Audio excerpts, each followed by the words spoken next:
Hello everyone, this is Dr. Sheena Bansal.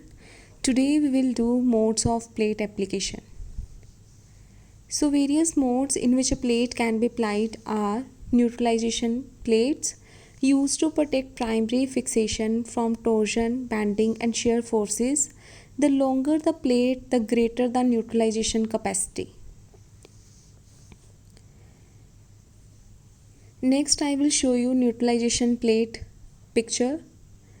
You can see here it is a type of extramedullary splinting. This plate is being used to just splint the fracture without producing any compression.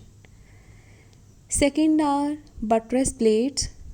Plate directly counters the bending, compressive and shear forces at fracture site to the applied axial compressive forces. Often used to stabilize periarticular and intra-articular fractures. Epiphyseal and metaphyseal fractures can displace to produce angular deformity.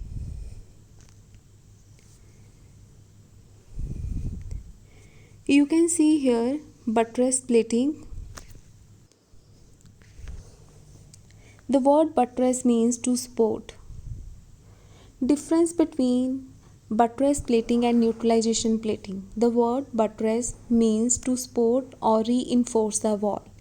A buttress plate is used to prevent a collapse in fracture patterns that are unstable under compressive forces. Accurate osteosynthesis may be achieved by lag screws alone, but under load, there may be a risk of the screws cutting out of the bone or bending. The addition of a plate will prevent such deformity under axial load.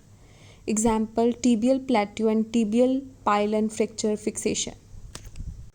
Whereas in case of neutralization plating, accurate reconstruction with interfragmentary compression can be achieved by lag screws alone, but screws are not particularly strong in resisting bending or twisting forces. Addition of a plate provides further resistance to such forces. The fibular fracture commonly seen in ankle injuries is often fixed with lag screws protected by a neutralization plate. Third is compression mode plating reduces, stabilizes and compresses the fracture site, transverse and short oblique when lag screw fixation is not possible. Then fourth is bridging mode plating to maintain length and alignment of a severely comminuted and segmental fracture. The plate goes over the main injury site as bridge without further disturbing the fracture region. Here it is shown compression mode plating.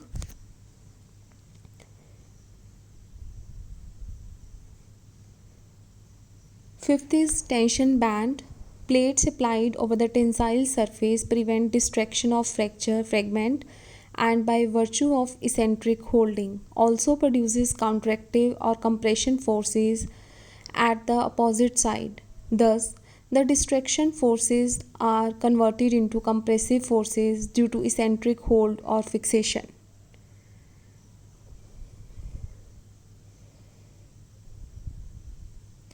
Anti-glide plating. The plate is applied in such a way as to hold the distal fragment indirectly and convert the displacing compression forces into reduction compressive forces.